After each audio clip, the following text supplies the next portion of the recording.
इधर सबसे काम का वर्ड कौन सा है? इलेक्ट्रिकल पोटेंशियल डिफरेंस, जिसको कहते क्या है हम? इलेक्ट्रिकल पोटेंशियल डिफरेंस का जो वर्ड है उसका है क्या सीन? किसकी रेजर आके गिरी है भाई? उठा ले भैया। इलेक्ट्रिकल पोटेंशियल डिफरेंस के लिए एक और नाम क्या है? वोल्टेज। और वोल्टेज की अगर आप डेफिनेशन देखेंगे तो क्या होती है? वो भी वही जैसे जस्ट इलेक्ट्रिकल पोटेंशियल की है, वही इलेक्ट्रिकल पोटेंशियल डिफरेंस की भी है। इलेक्ट्रिकल पोटेंशियल की जब बात होती है तो infinity to a certain point की बात होती है। इलेक्ट्रिकल पोटेंशियल डिफरेंस की जब बात होगी तो from any one point to the other point होगी। Work done per unit charge, या फिर क्या, या फिर energy transferred per unit charge की बात होगी। लो जी, ये आपके पास इलेक्ट्रिकल पोटेंशियल डिफरेंस जो है उसकी मीनिंग आ जाती है, नोन एज वोल्टेज या work done per unit charge या energy transferred per unit charge. अब ये जो energy transferred per unit charge है ना, या तो ये एनर्जी ट्रांसफर होगा from electrical to chemical per unit charge, या फिर ये एनर्जी ट्रांसफर होगा from chemical to electrical per unit charge. Depend करता है कि आप क्या कर रहे हैं। आप बिजली प्रोवाइड करके रिएक्शन करवा रहे हैं या आप रिएक्शन करवाकर बिजली प्रोड्यूस कर रहे हैं। आई थिंक इस बात को भी मैंने कल इंट्रोड्यूस कर दिया था। कैसे? पहले मैंने कुछ वर्ड्स का इंतखाब किया कि इधर ये अल्फाज हैं उधर वो अल्फाज हैं, फिर अल्टीमेटली जो मैंने डेफिनेशन लिखी थी इलेक्ट्रोकेमिस्ट्री की वो क्या थी? Branch of chemistry that deals with the study of क्या? Relationship between electricity and what was the relationship between electricity and chemistry? या तो आप इलेक्ट्रिकल एनर्जी को प्रोवाइड करके क्या करते हैं? केमिकल रिएक्शन अंडरगो करवाते हैं, या फिर आप केमिकल रिएक्शन को करवाकर इलेक्ट्रिकल एनर्जी प्रोड्यूस करवाते हैं। तो बेसिकली आपने जब ये दोनों डेफिनेशंस लिखी तो आपने एंड पे लिखा हुआ है कि ई गोज टू सीई या सीई गोज टू ई। तो दोनों चीजें क्या हैं? दोनों चीजें ही अगर आप उसको E goes to CE over charge कर दें तो क्या होगा? वोल्टेज क्या प्रोवाइडेड होगा। अगर दूसरी तरफ सीई गोज टू ई पर यूनिट चार्ज कर दें तो क्या होगा? वोल्टेज प्रोड्यूस्ड होगा या वोल्टेज डेवलप्ड होगा। एक काम करिए, उसी तरह दोनों कॉलम्स में जो आपके दो कॉलम्स बने हुए हैं उनमें से एक कॉलम में जहां पे आपने लिखा हुआ है ना, ये पहले कॉलम में क्या लिखा हुआ है?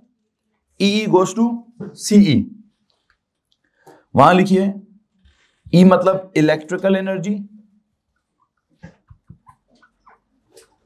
इफ चेंजेस टू क्या? Chemical energy. If you divided per unit charge, तो प्लीज टेल मी इसको क्या कहूं? इसमें वोल्टेज क्या किया गया होगा? आपने इलेक्ट्रिकल को केमिकल में कन्वर्ट कर दिया है, तो बेसिकली ये वाला वोल्टेज आपने क्या किया होगा? वोल्टेज प्रोवाइडेड होगा। आपके पहले कॉलम में एक तरफ ये डेफिनेशन चलनी चाहिए और दूसरी तरफ क्या होगा? दूसरी तरफ if you know chemical reaction करवाया जा रहा है और उस केमिकल रिएक्शन की केमिकल एनर्जी को क्या किया गया है? इलेक्ट्रिकल एनर्जी में कन्वर्ट किया गया है। उसको अगर पर यूनिट चार्ज किया जाए तो प्लीज टेल मी वो क्या होगा? वो वोल्टेज प्रोवाइडेड नहीं, वोल्टेज डेवलप्ड की बात होगी। वोल्टेज डेवलप या वोल्टेज प्रोड्यूस्ड की बात हो रही होगी। आई थिंक जो आपके लास्ट लेक्चर के दो कॉलम्स बने हुए हैं उनमें से उस कॉलम में ये इक्वेशन लिख दीजिए, इस कॉलम में ये वाली इक्वेशन लिख दीजिए।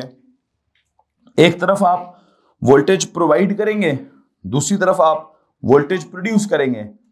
वैसे आपको मालूम है जहां पे वोल्टेज प्रोड्यूस होता है या जहां पे वोल्टेज डेवलप होता है, इस सेल का नाम क्या था? इसका नाम क्या रखा था जी? Voltage cell. You know why would they call it voltage cell? Voltage is produced in that cell. ठीक है, वोल्टेज डेवलप्ड लिखते हैं, वोल्टेज प्रोड्यूस्ड, ठीक है, प्रोड्यूस लिखें, वहां प्रोवाइडेड, यहां प्रोड्यूस्ड। इसका नाम वैसे कौन सा सेल था जी? Voltage cell. और इसका नाम क्या था यहां पे? तो मैंने इसका नाम रखा था इलेक्ट्रोलिटिक सेल। ओके जी। सो कल के लेक्चर में मैंने दो तीन अल्फाज ऐड कराए हैं। यहां इलेक्ट्रिकल के लफ्जों में कौन सा वर्ड ऐड किया आपने? बेसिक जो मैंने आपके फिजिक्स के नोट्स में लिखवाए थे वो सारे वर्ड्स तो हो गए। फिजिक्स में चूंकि अभी क्या नहीं हुआ था बच्चों, क्या नहीं हुआ था? वहां भी वो मैंने प्रॉपर इलेक्ट्रिकल पोटेंशियल डिफरेंस या वोल्टेज वाला कॉन्सेप्ट अभी स्टार्ट, तो इसलिए मुझे लगा मैंने यहाँ भी नहीं पढ़ाना, यहाँ तो बात बनती है, यहाँ तो मुझे बात मुकम्मल करनी चाहिए। खैर बहरहाल कल के लेक्चर को मैंने मुकम्मल कर दिया है कि वहाँ क्या क्या बात होनी चाहिए थी और क्या क्या नहीं। अब मुझे यहाँ से आके क्या करना है, वैसे मैंने आपको एक होमवर्क दिया था, क्या इलेक्ट्रोलिसिस पढ़ कर आना है, तो आए हैं पढ़ करके? नहीं, ये शक्लें तो पढ़ी लिखी हैं ही नहीं, ये तो बड़ी पांडी शक्लें हैं। क्या पढ़ कर आया भाई? आपको इलेक्ट्रोलिटिक सेल मैंने पढ़ाना है। क्या पढ़ाना है जी? इलेक्ट्रोलिटिक सेल पढ़ाना है। और उस इलेक्ट्रोलिटिक सेल के लिए सबसे पहले क्या करें, आप पेज के हेडर पे जाएं और मतलब मेन चैप्टर मैंने क्या पढ़ाना है, electrolytic cell. Electrolytic cell, what is meant by electrolytic cell? I think ये मैंने यहां डिफाइन किया हुआ है। इट्स अ सेटअप और an arrangement in which electrical energy converts into chemical energy per unit charge, या यूं कह दीजिए, या फिर ये कहिए it's an arrangement or a setup in which electrolysis takes place। ये काम कीजिए प्लीज। पहले लिखिए it is defined as it is defined as an arrangement, it is defined as an arrangement or a setup in which ये वाली definition लिखूंगा, in which electrical energy is converted into chemical energy,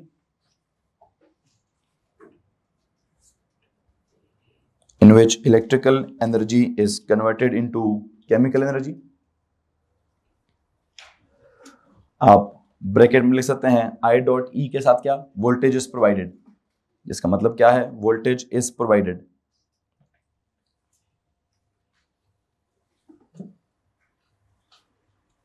bracket को close कीजिए। दोबारा पढ़िए क्या था, it is defined as क्या, it is defined as an arrangement और a setup in which electrical energy is converted into chemical energy. जो भी आपने ब्रैकेट लिखा है उसके बाद लिखे क्या लिखा है, electrical energy is converted into chemical energy to undergo electrolysis, to undergo electrolysis।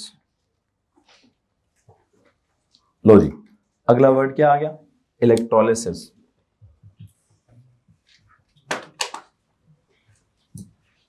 Ji, electrolysis के बारे में आप क्या डेफिनेशन लिखेंगे?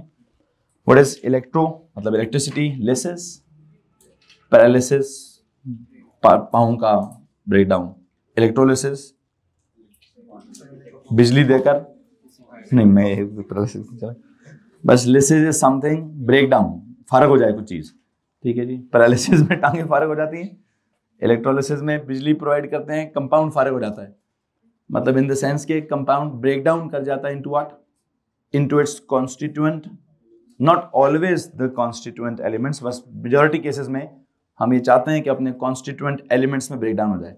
आई थिंक आपने ओलो में लिखा होगा कि जी it's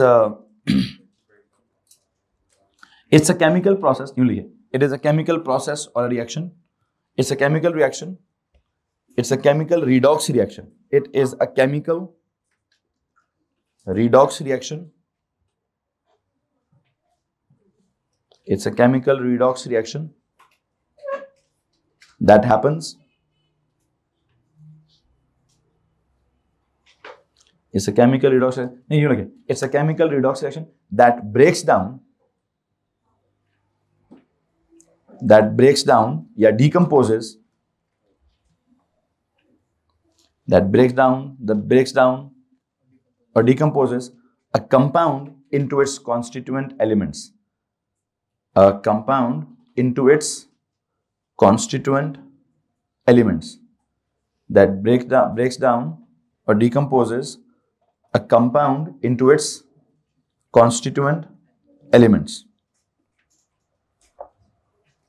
by passing electricity through it, by passing electricity through it। by passing electricity through it. इसका मतलब जिस कंपाउंड की डीकम्पोजिशन करनी है उसमें से इलेक्ट्रिसिटी पास भी होनी चाहिए। पता चले वो इलेक्ट्रिसिटी को अलाउ ही ना करे तो क्या होता है, तो आई थिंक उसकी इलेक्ट्रोलिसिस नहीं हो पाएगी। ये डेफिनेशन लिखने के बाद एक नोट लिखिए,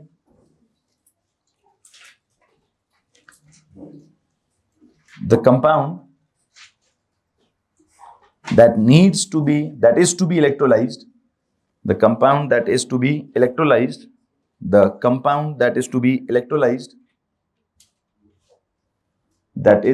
electrolyzed must be an electrolyte must be an electrolyte।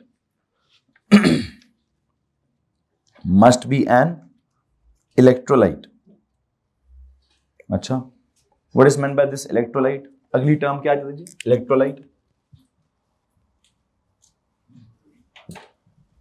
जी भाई, इलेक्ट्रोलाइटिक सेल समझा रहा था तो इलेक्ट्रोलिसिस आ गई, इलेक्ट्रोलिसिस समझा रहा हूं तो इलेक्ट्रोलाइट आ गया। क्या होता है electrolyte? Electrolyte is a conducting solution. लिखना नहीं है, पहले सुनना है। It is a conducting solution. बल्कि मुझे लगता है इससे पहले मुझे समझाना चाहिए कंडक्टर क्या होता है। What is conductor? Conductor solid state में कोई चीज हो ना और बिजली को अलाउ करती हो तो उसको कहते हैं कंडक्टर। लिक्विड स्टेट में कोई चीज हो जो बिजली को अलाउ करती हो उसको कहते हैं इलेक्ट्रोलाइट।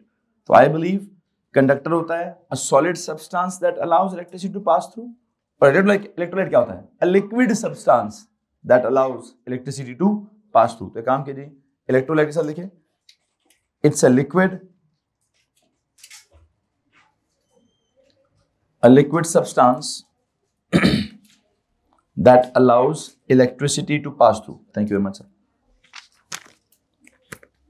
क्या जनाब साहब? What is it? It is a liquid substance that allows electricity to pass through. A liquid substance that allows electricity to pass through. Okay. Can you please tell me कौन से liquid substances? Underline the word liquid substances. Liquid substances that allow electricity to pass through को underline करिए और उसके नीचे examples दीजिए। Example number 1, कौन से liquids हैं जो electricity को conduct करते हैं? Metals, अगर liquid state में हो तो।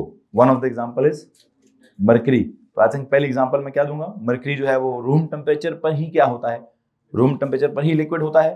तो अगर कोई मेटल रूम टेम्परेचर पर लिक्विड होगा तो उसको अगर आप उसमें से बिजली पास करने की कोशिश करेंगे तो जरूर बिजली पास होगी, बिजली को प्रॉब्लम नहीं होगा। तो आज मैं सबसे पहली एग्जांपल देना चाहता हूं, वो कौन सी वाली है?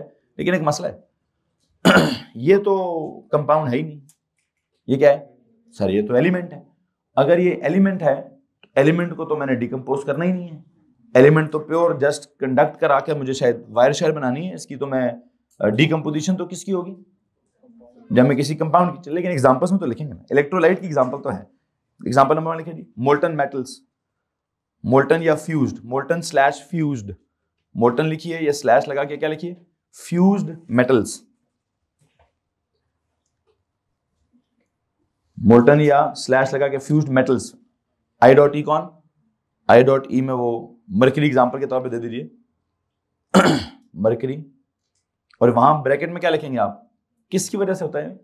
बिकॉज ऑफ प्रेजेंस ऑफ, नहीं, फ्री मूविंग इलेक्ट्रॉन्स नहीं बोलेंगे, अब आप ए लेवल में आ गए हैं। डीलोकलाइज्ड इलेक्ट्रॉन्स देखिए जी, because of delocalised electrons. Free moving का वर्ड जो है बहुत ऑर्डिनरी है, एडवांस्ड वर्ड क्या है? Delocalised electrons. अब तो ओ लेवल का बच्चा भी डीलोकलाइज्ड लिखता है, because of presence of delocalised electrons. अच्छा, आगे चलते हैं जी, एग्जांपल नंबर 2 पे जाते हैं। और कौन सा, कोई और मेटल ऐसा है, कोई और एलिमेंट ऐसा है जो लिक्विड स्टेट में हो और बिजली कंडक्ट करता हो? ग्रुप नंबर 1, 2, 3 में तो मेटल्स हैं। मेटल्स जो हैं वो कंडक्ट करते हैं। हाँ जी, गैलियम, यस एग्जैक्टली, गैलियम भी। लेकिन gallium is not a common substance, हमारे सिलेबस में कहीं गैलियम नहीं आता। आई थिंक कंपाउंड्स की तो नहीं, लिक्विड होता है। वो हाथ में होता है कि पाँव पे होता है कि जमीन में होता है, ठंडा कब होता है, गर्म कब होता है, वो एक जनरल नॉलेज जरूर है, मेरे सिलेबस का हिस्सा नहीं है तो मैं उसको डिस्कस नहीं करूंगा। गैलियम को गोली मारें। कंपाउंड्स की तरफ आ जाए। वैसे वैसे एलिमेंट्स में कोई और लिक्विड होता भी है, एलिमेंट्स में कोई ऐसा एलिमेंट है जो लिक्विड, ब्रोमीन लिक्विड है, एलिमेंट में ब्रोमीन लिक्विड है, लेकिन क्या वो कंडक्ट करता है? नहीं, वो तो उसको तो बिल्कुल ही सिंपल डायटोमिक मॉलिक्यूलर सब्सटेंस है, उसमें कोई इलेक्ट्रॉन्स का सवाल ही पैदा नहीं। अच्छा, कंडक्ट करता है, मेरे ख्याल से आप कंपाउंड्स की तरफ आते हैं। कौन से कंपाउंड्स कंडक्ट करते हैं? सबसे पहले तो आयनिक कंपाउंड्स कंडक्ट करते हैं। किस स्टेट में? वो भी सॉलिड स्टेट में नहीं करते। क्यों नहीं करते सर जी? उनका भी वो क्या बोलते हैं, सॉलिड स्टेट में डीलोकलाइज इलेक्ट्रॉन्स का तो सवाल ही पैदा नहीं होता। अगर आयंस हैं भी, आयंस आर क्या, फिक्स्ड हैं eight there positions in the solid state. ये सब ओ लेवल की बातें हैं, मैं ये ए लेवल्स की नहीं कर रहा हूँ, बस एक सीक्वेंस बना रहा हूँ और आगे जाना चाहता हूँ। लेकिन हाँ, अगर आपने आयनिक कंपाउंड को मेल्ट कर दिया तो क्या होता है? आयनिक बॉन्ड्स टूट जाते हैं, आयंस सेपरेट हो जाते हैं, आयंस फ्री टू मूव हो जाते हैं, आयंस काइंड ऑफ डीलोकलाइज तो नहीं कहूँ। अब इनके लिए डीलोकलाइज का वर्ड नहीं है। डीलोकलाइज का वर्ड किसके लिए था? इलेक्ट्रॉन्स ऑफ द मेटल्स के लिए। इनके लिए वर्ड कैटेगोरिकली क्या है? Free to move, they are free mobile हो जाएंगे वो। ठीक है जी। तो यहां क्या लिखे? एग्जांपल लिखे जी, molten ionic compounds. Example number 2 में जाए, molten ionic compounds, molten ionic compounds I.E। क्या एग्जांपल दूं यहां पे? आई थिंक NaCl की एग्जांपल देनी चाहिए, दैट इज NaCl लिक्विड। क्या? NaCl लिक्विड की मिसाल दे रहा हूं मैं। उसका मतलब क्या है? उसमें है Na1 plus liquid plus Cl1 minus liquid, और ये जो आयंस हैं what are they? They are not fixed in their positions. तो यहां पर क्या होगा? यहां इसके आगे लिखे बिकॉज ऑफ, पहले क्या लिखा था? Because of presence of delocalised electrons. अब क्या लिखे? Because of presence of free moving ions, free moving ions, because of presence of free moving ions, because of presence of free moving ions. Okay जी, आगे चले जनाब साहब। Next example क्या है जी?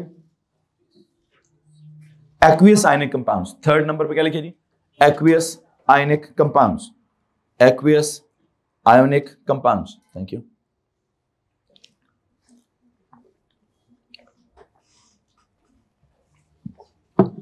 थर्ड नंबर पे क्या जी? aqueous ionic compounds। ठीक है जी। उसकी मिसाल कौन सी दूं? यही दे देते हैं, NaCl वाली दे देते हैं। ठीक है जी। NaCl का कौन सी एग्जांपल जी? NaCl aqueous। NaCl aqueous में क्या क्या होता है?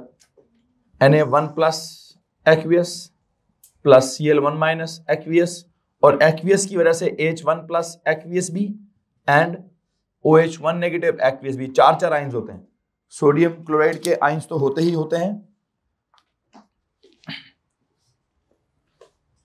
अस्सलाम वालेकुम भाई, कहां तक बात पहुंची है जी हमारी? हम ये कह रहे थे कि इलेक्ट्रोलाइट्स की कुछ एग्जांपल्स दे रहे थे। इलेक्ट्रोलाइट्स की कौन कौन सी एग्जांपल्स चल रही हैं? एक्वियस आयनिक कंपाउंड्स की एग्जांपल पहली वाली कौन सी थी? Molten ionic compound. कोई भी मोल्टन आयनिक हो सकता है। उसमें क्या होगा? आयंस सीधा सीधा फ्री टू मूव होंगे, सॉलिड स्टेट में फिक्स्ड होते हैं, और लिक्विड स्टेट में क्या होते हैं? फ्री टू मूव होते हैं। तो जब मतलब आयनिक बॉन्ड टूट चुका होता है, आयंस फ्री हो जाते हैं। जब फ्री टू मूव होते हैं तो इजीली कंडक्ट कर लेते हैं। एक्वियस स्टेट में क्या होता है? सिर्फ उनके अपने वाले आयंस फ्री नहीं होते हैं, वो पानी के भी, वैसे तो पानी का अपना एक particular ionic product of water है, कितना? 1.0 × 10⁻⁻14। लेकिन फिर भी कहीं ना कहीं ये जो, जब हम किसी सॉल्ट को पानी में डिसॉल्व करते हैं तो ये पानी की आयनाइजेशन में थोड़ी हेल्प भी करने की कोशिश करता है। खैर क्या हेल्प करता है क्या नहीं करता मैं उसमें नहीं जाना चाहता, बिकॉज हमारा अपना एक वो इक्विलिब्रियम का कांस्टेंट हमने पढ़ा हुआ है। बट स्टिल उधर हम ये अज्यूम करते हैं कि H+ के आयंस एंड OH नेगेटिव के आयंस वो भी इन्वॉल्व हैं, उनका भी कोई ना कोई फटा हो सकता है। वो क्या फटा होगा जब आएगा तो हम देख लेंगे उसको। पहले आपने पढ़ा हुआ है कि रिएक्टिविटी सीरीज इन्वॉल्व हो जाती है, कि जो नीचे वाला होता है या जो ऊपर वाला होता है, मैं लिखवाता हूँ उस सीरीज को, तब मैं डिस्कशन कर लूंगा। अभी से मैं इतना बताना चाहता हूँ, आयंस फ्री हैं जी। कौन से वाले? एक्वियस वाले में भी हम क्या कहेंगे? मेटल के साथ हमने क्या कहा? Because of presence of delocalised electrons. Ionic molten ionic compound में क्या कहा? Because of presence of free moving ions. यहां पर क्या कहें? यहां पर भी वही फ्री मूविंग आइंस है, यहां आइंस के साथ एक लफ्ज था आयनाइजेशन हो गई है या डिसोसिएशन हो गई है, जिसका मतलब अल्टीमेटली यही है कि यहां पर भी क्या है, यहां पर भी फ्री मूविंग आइंस मौजूद हैं। तो यहां भी लिखेंगे because of presence of freely moving ions, because of presence of freely moving ions, because of presence of freely moving ions. अच्छा, चौथी अगली जो एग्जांपल मैं देना चाहता हूं वो पता कौन सी वाली है? क्या सिर्फ आयनिक कंपाउंड्स ही पानी में डिसॉल्व होते हैं? कोवेलेंट में भी एक पर्टिकुलर कैटेगरी है, पोलर कोवेलेंट वाले, वो भी पानी में क्या होते हैं? डिसॉल्व होते हैं। और डिसॉल्व होकर वो भी क्या बनाते हैं? समथिंग लाइक डिसोसिएशन का कॉन्सेप्ट, वहां पर भी मैं उसकी एग्जांपल कराऊंगा अभी। चौथी एग्जांपल में लिखिए aqueous polar covalent compounds, aqueous polar covalent compounds, aqueous polar covalent compounds। अच्छा, ये aqueous polar covalent compounds में aqueous भी हो, polar भी हो, covalent हो। HCl क्या एग्जांपल दे देंगे? HCl aqueous, ये एक polar covalent compound है। अगर नॉर्मल है तो मोलिक्यूलर होगा, लेकिन पानी में डिसॉल्व कर लेंगे तो क्या हो जाएगा? एक्वियस हो जाएगा। एक्वियस का मतलब पानी में जाकर डिसॉल्व हो जाएगा, डिसॉल्व मतलब डिसोसिएट हो जाएगा, डिसोसिएट मतलब इनटू आयंस होगा, डिसोसिएट इनटू आयंस होगा। तो कौन कौन से आयंस हैं जी? H1 plus aqueous plus Cl1 minus aqueous, और पानी वाला H1 plus aqueous and OH1 minus aqueous, वो तो है ही है जी भाई। यहां तक अगर किसी को परेशानी है तो प्लीज हाथ खड़ा कर दीजिए। एनीवन जनाब? नो? ओके। नाउ ये एक चौथी एग्जांपल हो गई। I think these examples are enough कि आयनिक का मोल्टन स्टेट और आयनिक का एक्वियस स्टेट, पोलर कोवेलेंट का कौन से वाला स्टेट? पोलर कोवेलेंट का एक्वियस स्टेट। यहां पर भी क्या है? बिकॉज ऑफ वन सेकेंड, क्या? Because of free moving. बेशक कोवेलेंट कंपाउंड है, पोलर था ना, पहले से पोल्स थे ना, पानी में डिसॉल्व हुआ ना, तो पानी में जब डिसॉल्व हुआ तो क्या हुआ? डिसोसिएटेड इनटू आयंस हुआ, आयंस अलग अलग हो गए ना, तो आयंस है ना, फ्री मूविंग। तो लिखेंगे because of free moving ions, because of free moving ions. यहां पर भी क्या सीन है जी? Because of free moving ions. वैसे अगर आप साइड पर एग्जांपल देना चाहते हैं किस चीज की?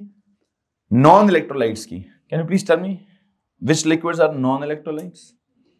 एक तो मेटल एलिमेंट्स के केस में ब्रोमीन, और कंपाउंड्स के केस में there is this water is a liquid, but genuinely pure water जो है अपने आप में क्या होता है?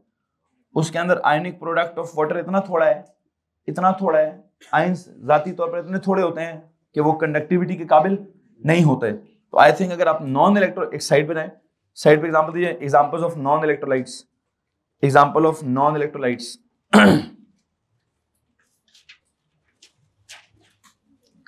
नंबर 1 ब्रोमीन के साथ लिखें लिक्विड। एंड नंबर 2, ये साइड है, नॉर्मल नोट्स नहीं है, साइड लिखेगा examples of non electrolytes. Number 1 bromine liquid, number 2 water liquid, number 2 H2O liquid. Bromine liquid में तो आयंस का सवाल ही पैदा नहीं होता। वाटर के अंदर अगर आयंस हैं भी तो बेटा रियलिटी में वो इतने कम है कि कंडक्टिविटी के काबिल नहीं है। ठीक है जी, तो हम उसको भी, वाटर को भी क्या समझते हैं? वाटर को भी क्या समझते हैं जी? नॉन पोलर समझते हैं। मतलब नॉन पोलर नहीं भाई, नॉन इलेक्ट्रोलाइट समझते हैं। क्या समझते हैं जी? उसमें कोई खास फ्री आयन। अच्छा तो लिखें बिकॉज ऑफ एब्सेंस ऑफ, बल्कि एक सेकेंड, पता है ब्रोमीन के साथ क्या लिखें? ब्रोमीन के साथ लिखें एब्सेंस ऑफ फ्री व्हाट? वहां फ्री इलेक्ट्रॉन्स भी नहीं है, फ्री आयंस भी नहीं है। लेकिन वाटर के साथ क्या लिखेंगे? बिकॉज ऑफ एब्सेंस नहीं लिखूंगा, वेरी लो अमाउंट ऑफ क्या? वेरी लो कॉन्सेंट्रेशन ऑफ क्या? Ions, very low concentration of ion, ये very low ionic product of water, ये लिख देते हैं, ज्यादा बेहतर टेक्निकल होगा। ब्रोमीन के साथ क्या लिखें? Because of absence of delocalised electrons और फ्री आयंस।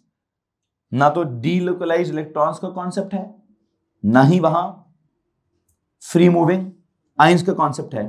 तो ब्रोमीन के साथ क्या रीजन है? Because of absence of delocalised electrons slash free moving ions. किसी को मसला इस बात से? जहां तक वाटर का ताल्लुक है, वाटर में डीलोकलाइज इलेक्ट्रॉन्स का तो सवाल ही पैदा नहीं होता। अगर आयंस का सवाल पैदा होता भी है तो आयंस का क्या लिखूंगा, ये नहीं लिखूंगा कि एब्सेंस ऑफ फ्री आयंस, क्या लिखूं, very low KW, that's it, because of very low ionic product of water, because of very low ionic product of water, because of very low ionic product of water. क्या इसमें किसी को परेशानी है जी? तो pure water जो है उसमें से बिजली गुजारने की कोशिश करेंगे तो बिजली नहीं गुजरेगी, उसकी कंडक्टिविटी इस काबिल नहीं है कि उसमें से बिजली गुजरे। हाँ, पानी के अंदर आप क्या डाल दें, आप नमक डाल दें, या पानी के अंदर आप क्या डाल दें, HCl, मतलब कोई भी आयनिक कंपाउंड पानी में डिसॉल्व कर दें, या कोई भी क्या बोलते हैं इसको, पोलर कोवेलेंट कंपाउंड पानी में डिसॉल्व कर दें, तो क्या होगा, आयनाइजेशन हो जाएगी।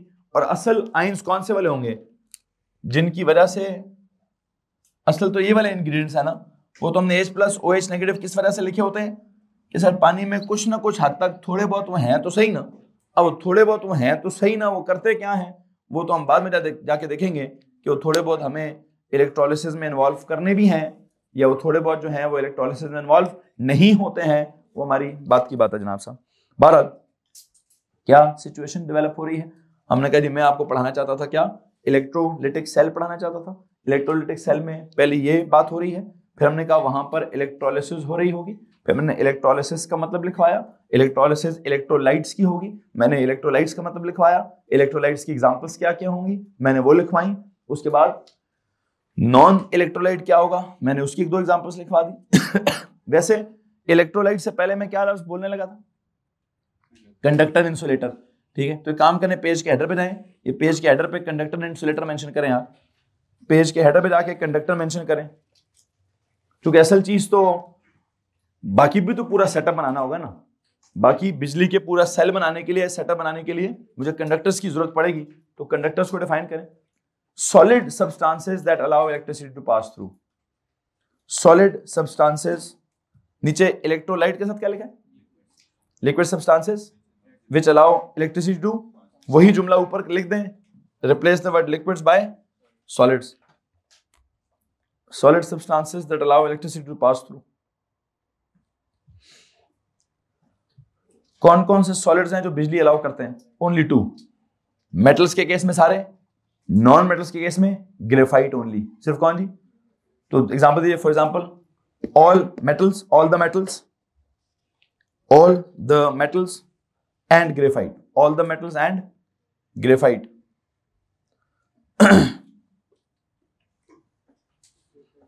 वजह क्या होगी, because of delocalized, again because of C of, ये बहुत सिंपल है, because of presence of delocalized electrons, because of presence of delocalized electrons, because of presence of delocalized electrons, because of presence of delocalized electrons। यहां तक किसी को परेशानी है जी, एनीवन, ओके। और कंडक्टर का उल्टा क्या होता है, उसका क्या सीन है, does not allow electricity to pass through, क्यों, उनमें क्या सीन होता होगा, उनमें कोई फ्री इलेक्ट्रॉन्स भी नहीं होते होंगे और कोई फ्री आयंस भी नहीं होते होंगे। खैर बहरहाल अगर ऊपर पेज के हेडर पे जगह है तो इंसुलेटर मेंशन कर दीजिए, पेज के हेडर पर अगर इंसुलेटर्स की जगह है तो उसको मेंशन कर दीजिए। क्या होते हैं जी इंसुलेटर्स, हाँ जी, सब्सटेंसेस, सॉलिड सब्सटेंसेस, चूंकि ऊपर कंडक्टर का उल्टा इंसुलेटर है, नीचे इलेक्ट्रोलाइट का उल्टा नॉन इलेक्ट्रोलाइट है, तो सॉलिड के केस में कंडक्टर इंसुलेटर के अल्फाज होंगे और लिक्विड्स के केस में इलेक्ट्रोलाइट नॉन इलेक्ट्रोलाइट के अल्फाज होंगे। तो इंसुलेटर्स को अगर डिफाइन करेंगे तो क्या लिखेंगे हम, हाँ जी, solids that do not allow electricity to pass through, solids that do not allow electricity to pass through।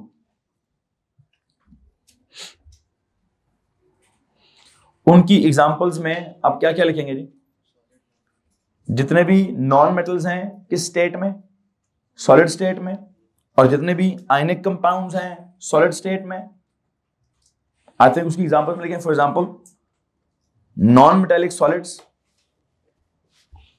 For example non metallic solids, वैसे नॉन मेटेलिक सॉलिड्स होते कौन कौन से हैं, डायमंड हो गया, ग्रेफाइट नहीं, ग्रेफाइट तो उधर आ गया, सिलिकॉन हो गया, सल्फर हो गया, कार्बन वही डायमंड के खाते में आ गया, और आयोडीन हो गया।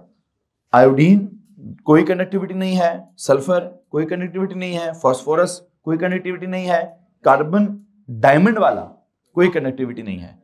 ठीक है, हाँ ग्रेफाइट वाले की कंडक्टिविटी अगर है भी तो क्यों है, वो आपने पढ़ा हुआ है कि उसका चौथा इलेक्ट्रॉन डीलोकलाइज्ड होता है, 3 उसने बॉन्ड्स बनाए होते हैं, चौथा बॉन्डिंग में इन्वॉल्व नहीं होता है। क्या इसमें किसी को परेशानी है? सो एक काम करिए, नॉन मेटालिक सॉलिड्स में एग्जांपल दीजिए। डायमंड कॉमा लगा के लिखिए फास्फोरस, ग्रुप 4 में से मैं डायमंड उठा रहा हूं, ग्रुप 5 में से मैं फास्फोरस उठा रहा हूं, ग्रुप 6 में से मैं सल्फर उठा रहा हूं, ग्रुप 7 में से मैं आयोडीन उठा रहा हूं। कौन कौन बता दिया जी? डायमंड, फास्फोरस, सल्फर और आयोडीन। ये क्या है? ये नॉन मेटालिक सॉलिड्स हैं जिनको हम इंसुलेटर्स का दर्जा देते हैं। क्यों? Because of absence of delocalized electrons, because of absence of delocalized electrons। Compounds में कौन सी एग्जांपल दूं? Solid ionic compounds. Solid ionic compounds भी क्या होंगे? या आयनिक सॉलिड्स। आपने पहले बोला नॉन मेटालिक सॉलिड्स, एक और एग्जांपल क्या देते हैं? आयनिक सॉलिड्स। आयनिक सॉलिड्स में भी क्या होता है? Ions are fixed in their, तो फ्री नहीं होते। आयंस फिक्स्ड होते हैं, फ्री नहीं होते, फ्री मूविंग नहीं होते। खैर बार जो भी ये सारी ऑर्डिनरी लेवल की बातें हैं, आई होप आपको सारी बातों के बारे में पहले से अंदाजा होगा। मैंने जैसे उनको नोट डाउन कराने की कोशिश कर ली है। आप में से किसी के पास कोई सवाल है तो प्लीज हाथ खड़ा कर दीजिए। हम क्या बात कर रहे हैं बेटा जी? गौर से मेरी बात सुनिए। मैं इलेक्ट्रोलाइटिक सेल की बात कर रहा हूँ। उसके अंदर इलेक्ट्रोलिसिस हो रही होती है। इलेक्ट्रोलिसिस के अंदर कोई ना कोई इलेक्ट्रोलाइट होता है, उस इलेक्ट्रोलाइट की इलेक्ट्रोलिसिस हो रही होती है। इलेक्ट्रोलाइट के अंदर बिजली ट्रांसफर करने के लिए कंडक्टिंग प्लेट्स इस्तेमाल होती हैं। उन कंडक्टिंग प्लेट्स को क्या कहते हैं? इलेक्ट्रोड्स कहते हैं। क्या कहते हैं जी? तो अगला लफ्ज नॉर्मल सीक्वेंस में क्या आ जाएगा? Electrolytic cell, electrolysis, electrolyte, electrodes.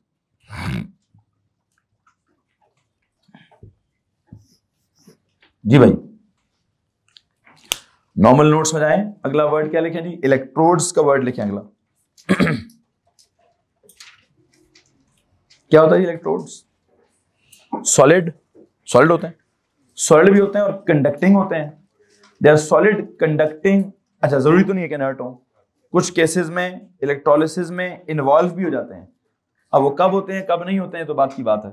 फिर वक्त सॉलिड कंडक्टिंग प्लेट्स होती हैं दैट करंट को या तो in and out of the electrolytic cell लेके जाती हैं। तो काम कीजिए, लिखिए जी solid conducting plates, solid conducting plates that are used to carry the current, in and out of the electrolytic cell, in and out of the electrolytic cell, in and out of the electrolytic cell। अब मुझे एक बात बताएं, आपने ऊपर लिखा solid है और कंडक्टिंग है, तो क्या मिसाल होगी? सॉलिड कंडक्टर्स किधर लिखे आपने? पेज के हेडर पर कौन कौन है? वहां पर मेटल्स हैं या ग्रेफाइट है? मेटल्स हैं या, तो फॉर एग्जांपल लिखे नीचे आकर, फॉर एग्जांपल मेटल्स और ग्रेफाइट। फॉर एग्जांपल क्या जी? मेटल्स और ग्रेफाइट। इसमें ग्रेफाइट जो है ना, उसके साथ लिखे इनर्ट इलेक्ट्रोड है। मेटल्स कभी कभार क्या हो जाते हैं? इन्वॉल्व हो जाते हैं किसमें? इलेक्ट्रोलिसिस में। कब कैसे इन्वॉल्व होंगे, वो इलेक्ट्रोप्लेटिंग में कैसे इन्वॉल्व होते हैं वो आपने देखा हुआ है, बल्कि मैं उसको रिवाइज करवा दूंगा। अभी बस क्या कर लीजिए, 2 बातें सुन लीजिए जनाब साहब। नंबर 1 क्या बोला आपने? क्या एग्जांपल दीजिए आपने? सॉलिड कंडक्टिंग प्लेट की एग्जांपल दी है दैट अलाउज क्या? दैट कैरीज क्या? Current in and out of the circuit, in and out of the electrolytic cell. उसमें सॉलिड बोला और कंडक्टिंग बोला। तो सॉलिड कंडक्टर के लिए पेज के हेडर पे आपने क्या लिखा था? मेटल्स और ग्रेफाइट। तो काम कीजिए, आपने नीचे एग्जांपल दे दी है, मेटल्स और ग्रेफाइट। ग्रेफाइट के साथ क्या लिखना है? इनर्ट है। मेटल्स के साथ क्या लिखना है? रिएक्टिव है। रिएक्टिव मतलब रिएक्टिव ना लिखें यार, इन्वॉल्व्स इन इलेक्ट्रोलिसिस, इन्वॉल्व होता है इलेक्ट्रोलिसिस में, ऐसे लिखेंगे जी। तो आपने कहा ना जी मेटल्स हैं और क्या है? ग्रेफाइट है। ग्रेफाइट बेसिकली क्या होता है? इनर्ट होता है। इनर्ट मतलब does not involve in what?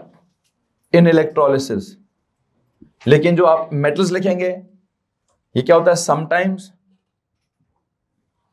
Involve हो जाते हैं, involve in electrolysis.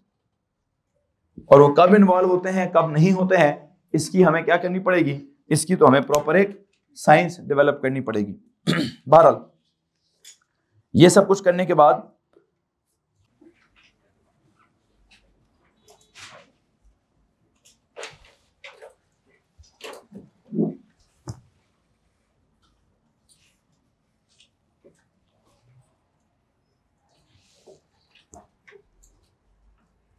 I think ये ड्राइंग बनानी है जी मैंने। प्लीज इस तरह की ड्राइंग बना लीजिए। इसमें किस किस चीज का क्या क्या मकसद है वो जरा सुनते जाइएगा।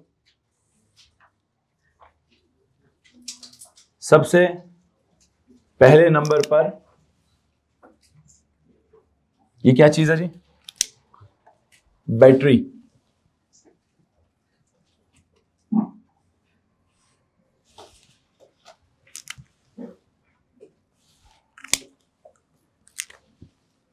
This is a battery. ये क्या लगा हुआ है? This is a switch. ये कौन सी वायर्स हैं? They are conducting wires. ये बैटरी का कौन सा टर्मिनल है? पॉजिटिव टर्मिनल है। पॉजिटिव टर्मिनल के साथ जो प्लेट आपने जोड़ी है वो क्या होगी? उस पर चार्ज क्या आएगा? पॉजिटिव प्लेट आएगी। ये अगर बैटरी का नेगेटिव टर्मिनल है तो अगर आपने सर्किट ऑन किया तो उसके ऊपर क्या आएगा? नेगेटिव चार्ज आएगा। तो ये पॉजिटिव प्लेट हो जाएगी और ये वाली नेगेटिव प्लेट हो जाएगी। एक तरफ पॉजिटिव प्लेट हो गई, एक तरफ नेगेटिव प्लेट हो गई। अच्छा, इधर सॉल्यूशन के अंदर क्या मौजूद होगा? ये सॉल्यूशन किस चीज का होगा? कोई ना कोई इलेक्ट्रोलाइट होगा। क्या होगा ये? इलेक्ट्रोलाइट की मिसालों में क्या मिसालें चल रही हैं आपके पास? या तो मैं पहली मिसाल क्या देता हूं यहां पे? इलेक्ट्रोलाइट की क्या मिसाल दे रहा हूं जी? मोल्टन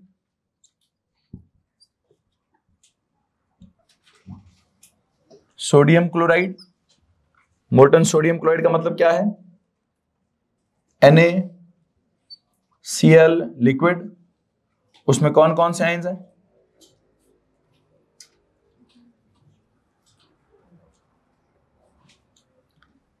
Cl1 नेगेटिव, एक्वियस नहीं, एक्वियस नहीं, क्या सबस्क्रिप्ट में होना चाहिए? लिक्विड ही होंगे। Cl negative liquid ions and क्या? Na1 positive liquid ions.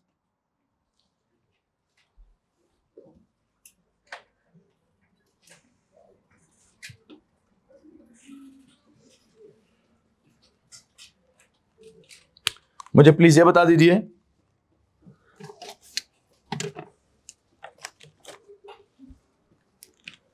ये जो क्लोराइड आयन है ये पॉजिटिव है क्या नेगेटिव है? नेगेटिव आयंस को हम क्या कहते हैं? एनाइन। एनाइन किसकी तरफ अट्रैक्ट होगा? एनाइन नेगेटिव है ना, पॉजिटिव प्लेट की तरफ अट्रैक्ट होगा। तो अगर इसका नाम है एनाइन तो इसका नाम क्या होगा? एनोड। क्या नाम होगा जी? This will be known as क्या? एनोड। क्यों जी इसका नाम एनोड क्यों होगा? बिकॉज एनाइंस इसकी तरफ अट्रैक्ट हो रहे होंगे। इसका नाम क्या है? सोडियम पॉजिटिव आयन है। पॉजिटिव आयंस को क्या कहते हैं हम? कैटाइंस। पॉजिटिव आयन किसकी तरफ अट्रैक्ट होंगे? नेगेटिव प्लेट की तरफ। तो अगर ये कैटाइंस हैं तो जिस प्लेट की तरफ अट्रैक्ट होंगे उस प्लेट का नाम क्या होगा? कैथोड नाम होगा। लो जी, क्या यहां तक किसी को परेशानी है जी? Anyone please tell me. सबसे पहली बात जो मैं आपसे पूछना चाहता हूं ये है कि बैटरी का मकसद क्या है? ड्राइंग तो मैंने बना दी जनाब साहब। बैटरी का मकसद क्या है सर जी? इसने वोल्टेज प्रोवाइड करना है। What is mean by providing the voltage? Voltage provide करने का मतलब क्या है? इसने इलेक्ट्रिकल एनर्जी को केमिकल एनर्जी में कन्वर्ट कराना है पर यूनिट, जो भी उसकी फिजिक्स की इक्वेशन है। तो बैटरी के साथ जो मैं सबसे पहली चीज लिखवाना चाहता हूं, क्या लिखूंगा जी? प्लीज लिखिए, बैटरी ने क्या करना है? Provides voltage. वोल्टेज प्रोवाइड करने का मतलब क्या है? इलेक्ट्रिकल एनर्जी इसने, बच्चों बातें नहीं करो ना यार, इलेक्ट्रिकल एनर्जी उसने क्या करनी है? प्रोवाइड करनी है। उसको किस में कन्वर्ट करने की कोशिश करनी है? केमिकल एनर्जी में। और हाँ, पर यूनिट चार्ज वाली उसकी एक प्रॉपर इक्वेशन होती है। ओके, स्विच ने क्या करना है? स्विच ने ऑन या ऑफ होना है। अच्छा, ये कंडक्टिंग वायर्स ने क्या करना है? हाँ जी, कंडक्टिंग वायर्स ने क्या करना है बच्चों? करंट को कंडक्ट करना है। कंडक्ट्स द करंट, कहां से कहां? From the battery to the electrodes. To the what? To the electrodes. Electrode में ये वाला कौन सा इलेक्ट्रोड है जी? एनोड के ऊपर। वैसे क्या सीन क्या चल रहा है? इसकी सबसे पहली डेफिनेशन पता है क्या है? एनोड किसको कहेंगे? बताएं जनाब साहब। या तो कहें it's a positively charged conducting plate, या फिर क्या कहते हैं? It's a plate towards which anions will be attracted. तो पहली तो मैं बात लिखूंगा, it's a positively charged electrode. दूसरी बात, टुवर्ड्स विच क्या हो रहा है? Anions are attracted. एनाइंस मतलब negative ions are attracted. Okay जी, पॉजिटिव प्लेट है, पॉजिटिव इलेक्ट्रोड है, टुवर्ड्स विच नेगेटिव आइंस मतलब एनाइंस आर अट्रैक्टेड। कैथोड का क्या सीन है? ये कैसी प्लेट है? It's a negatively charged electrode है, टुवर्ड्स विच क्या हो रहा है? कैटाइंस मतलब पॉजिटिव आइंस आर अट्रैक्टेड। लो जी, क्या इस बात में किसी को परेशानी है सर? कौन से सब्जेक्ट के? अच्छा ठीक। सो क्या बात हो रही है? बैटरी का मतलब पता है, स्विच का मतलब पता है, वायर्स का मतलब पता है, इलेक्ट्रोड्स का मतलब पता है। इलेक्ट्रोड्स की तरफ अगर वो अट्रैक्ट होते हैं, अट्रैक्ट होकर असल कहानी ही क्या होगी? इससे पहले कि मैं तो जाऊं, इलेक्ट्रोलाइट क्या होता है? सोल्यूशन जिसमें से बिजली ने पास होना है, और इसी सोल्यूशन की हम क्या चाहते हैं? इसी की तो हम इलेक्ट्रोलिसिस चाहते हैं। इसमें से हम बिजली क्यों गुजरवा रहे हैं? ताकि क्या हो रहा हो? कैटाइंस कैथोड के पास जा रहे हो, एनाइंस एनोड के पास जा रहे हो। और जब ये कैटाइंस कैथोड के पास जाएंगे या एनाइंस एनोड के पास आएंगे, तो please tell me what do you expect के क्या होगा? एनोड के ऊपर जब एनाइंस इसकी तरफ अट्रैक्ट होंगे, तो प्लीज टेल मी एनाइन है क्या? Cl1-। ये Cl1- इस प्लेट के पास जाकर क्या करेगा? प्लेट है पॉजिटिव, वो है नेगेटिव, दोनों जब आपस में चिपकेंगे तो क्या होगा? Cl नेगेटिव अगर यहां के चिपक जाए, फिर Cl नेगेटिव यहां के चिपक जाए, तो आपसे एक सवाल है, प्लीज टेल मी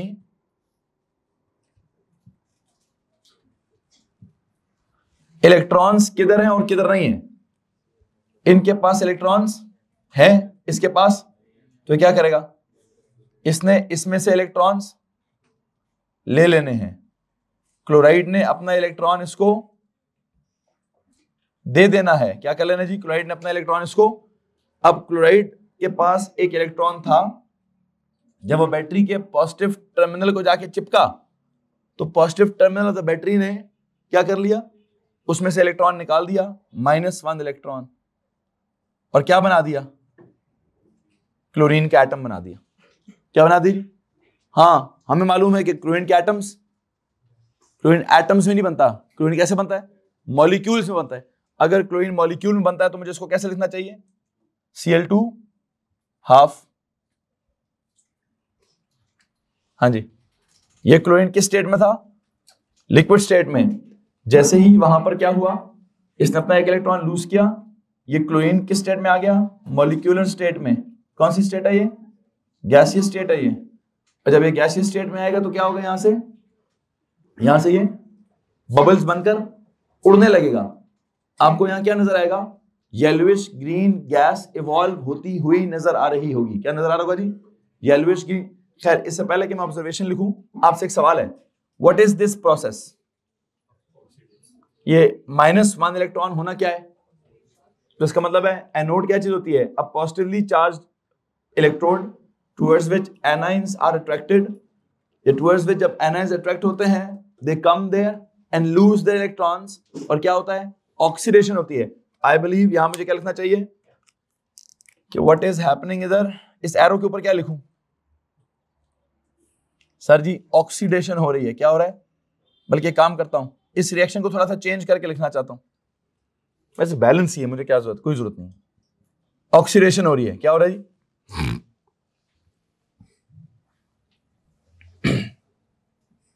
वहां क्या होगा वैसे? यहां पर कौन आ रहा था जी? यहां पर सर जी सोडियम, ये नेगेटिवली चार्ज प्लेट है, इसकी तरफ कैटाइंस अट्रैक्ट होंगे। कैटाइन कौन है जी? Na1+ है। वो जब यहां जाएगा, मिसाल के तौर पर अगर कैटाइन यहां चला जाता है, Na1+,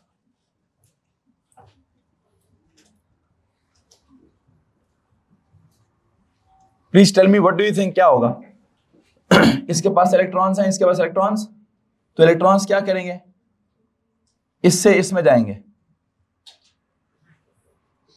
यहां से इलेक्ट्रॉन्स लिए जा रहे हैं, इसको इलेक्ट्रॉन्स दिए जा रहे हैं, तो यहां क्या होगा जी? +1 इलेक्ट्रॉन होगा, और क्या बनेगा? Na। ये क्या था? लिक्विड। एक इलेक्ट्रॉन गेन किया। सोडियम की ओरिजिनल स्टेट क्या होती है? सॉलिड। वहां इलेक्ट्रॉन लूज हो रहे थे तो ऑक्सीडेशन थी, यहां इलेक्ट्रॉन गेन हो रहे थे, तो इसका नाम क्या लिखूं? रिडक्शन। तो होता क्या है?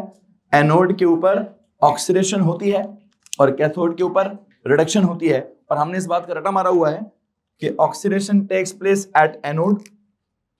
इसको हाईलाइट करके लिखेंगे।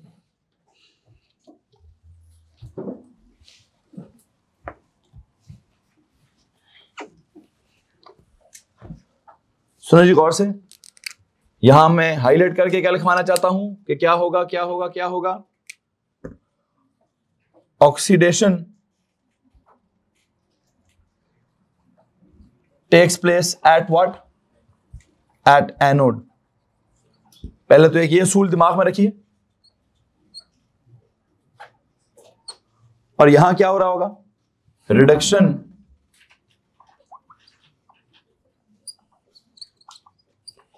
Takes place at cathode. Please इस रूल को भी अपने दिमाग में रख लीजिए, और इस रूल को याद रखने के लिए, एक लफ्ज है जनाब साहब, वो क्या लिखते हैं जी? An ox. एनोड पे ऑक्सीडेशन हो रही है।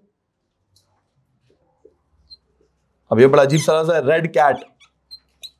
होती तो नहीं है, लेकिन चलो उसको कर लो, उस पर रेड रंग कर लो, रेड डाई कर लो उसको, तो रेड कैट। ठीक है जी। सो एन ऑक्स और रेड कैट का वर्ड याद कर लीजिए। ओ लेवल वाले बच्चे वो ऑक्सीडेशन का मीनिंग याद करने के लिए ऑयल और रिग का वर्ड याद रखते हैं। Oxidation is loss of electrons, reduction is gain of electrons. A level वाला बच्चा क्या याद कर ले? एन ऑक्स और रेड कैट। एन ऑक्स मतलब एनोड पर ऑक्सीडेशन होगी, और रेड कैट मतलब रिडक्शन कहां होगी? कैथोड पर होगी। क्या इसमें किसी को परेशानी है जी? अब वो मैंने कैसे डेवलप किया आपके सामने, एक एक लफ्ज हमने डेवलप किया कि यहाँ ये हो रहा था, वहां वो हो रहा था, यहाँ ये हो रहा था, वहां वो हो रहा था। कहीं पे भी कोई सीक्वेंस ब्रेक नहीं हुआ है। किसी के पास कोई सवाल है तो आप हाथ खड़ा कर दीजिए। एनीवन, मुझे आप एक बात बता दीजिए, कुछ रिएक्शन हो गया ना भाई? आधा इधर हो गया, आधा इधर। क्या हुआ? ऑक्सीडेशन हो गई, उधर क्या हुआ, तो ओवरऑल क्या हो गया, ओवरऑल रीडॉक्स हो गया भाई, है जी। अगर आप मुझसे इसका ओवरऑल रिएक्शन पूछेंगे तो अभी सुनिए ओवरऑल रिएक्शन क्या होगा। यहां में जाके लिखूंगा जी overall redox reaction. Please tell me, वैसे ये ओवरऑल रिडॉक्स रिएक्शन पता कैसे लिखूंगा, एक ऊपर एक नीचे लिख के ऐड कर लेता हूं। क्या कर लूं, एक ऊपर और एक, कैसे, पहला क्या हुआ जी, एक तरफ से इलेक्ट्रॉन लूज हुए,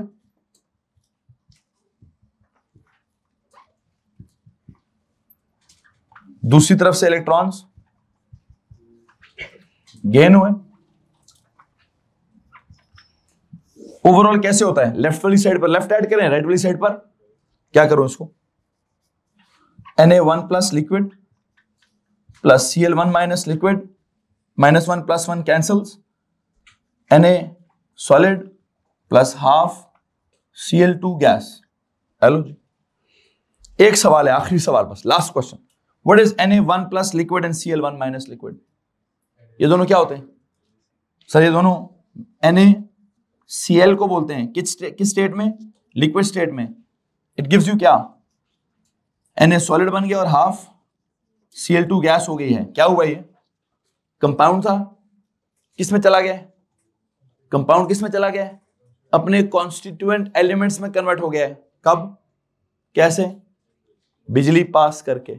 तो बिजली पास करके क्या हुआ, इस एरो के ऊपर क्या लिखूं, या तो आप लिखें सर जी क्या हुआ है, रिडॉक्स रिएक्शन हुआ है, या आप क्या बोलिए, क्या बोलिए सर ये इलेक्ट्रोलिसिस हुई है। इस रिडॉक्स रिएक्शन का बड़ा स्पेशल नाम है। एरो के ऊपर क्या लिखेंगे जी, या तो रिडॉक्स लिखें, रिडॉक्स रिएक्शन हुआ है, या फिर आप क्या लिखें, इलेक्ट्रोलिसिस रिएक्शन हुआ है, इलेक्ट्रोलिटिक डीकॉम्पोजिशन हुई है, इलेक्ट्रोलिटिक डीकॉम्पोजिशन लिख दीजिए, या इलेक्ट्रोलिसिस लिख दीजिए, या इलेक्ट्रोलिटिक डीकॉम्पोजिशन लिख दीजिए। यहां तक किसी को परेशानी है तो प्लीज हाथ खड़ा कर दीजिए जी। हाँ, ये एक अच्छा सवाल है कि इलेक्ट्रॉन्स कहां से कहां जा रहे हैं। अगर आप एक्सटर्नल सर्किट में देखेंगे तो please tell me, external circuit में कौन मूव कर रहा है, इलेक्ट्रॉन्स कहां से कहां। अगर आप कन्वेंशनल करंट देखेंगे तो आप कहेंगे सर ये पॉजिटिव है, इधर आ रहे हैं, लेकिन मैं केमिस्ट्री पढ़ा रहा हूं, मैं केमिस्ट्री में क्यों कन्वेंशनल पढ़ाऊं, केमिस्ट्री में क्या पढ़ना है, एक्चुअल करंट क्या है, the actual movement of electrons कहां से कहां होती है। आई थिंक इलेक्ट्रॉन्स,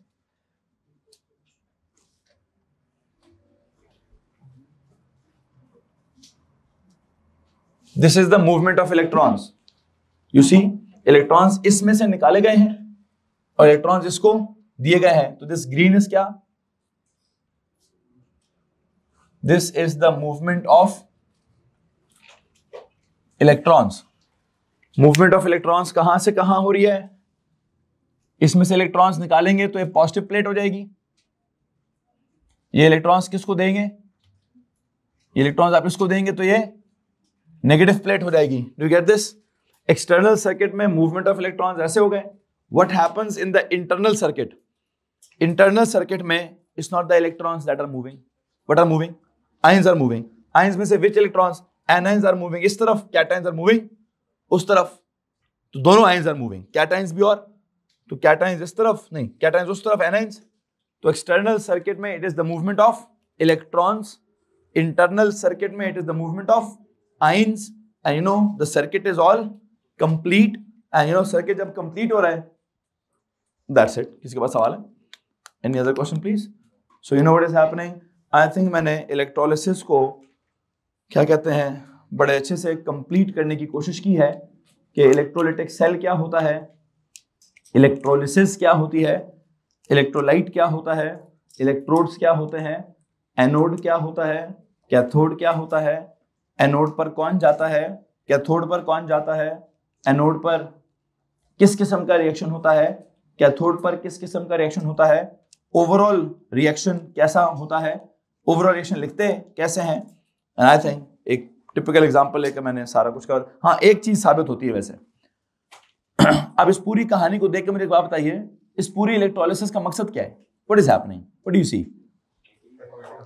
आयंस को वापस, नॉर्मल केमिस्ट्री क्या करती है, एटम को क्या कहती है, नॉर्मल केमिस्ट्री में एटम क्या बन जाता है? आयन बन जाता है। ये इलेक्ट्रोकेमिस्ट्री में क्या हो रहा है? इलेक्ट्रोलिसिस में क्या हो रहा है?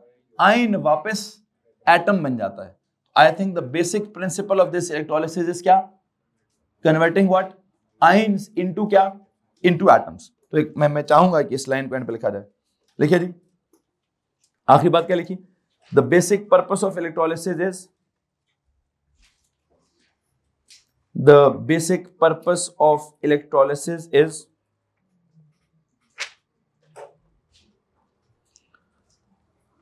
to convert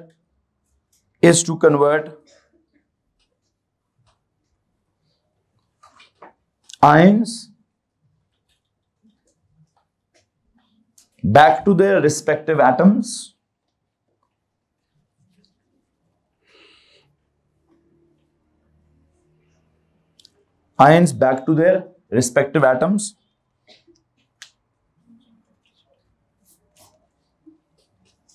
The basic purpose of electrolysis is to convert ions back to their respective atoms by providing electrical energy.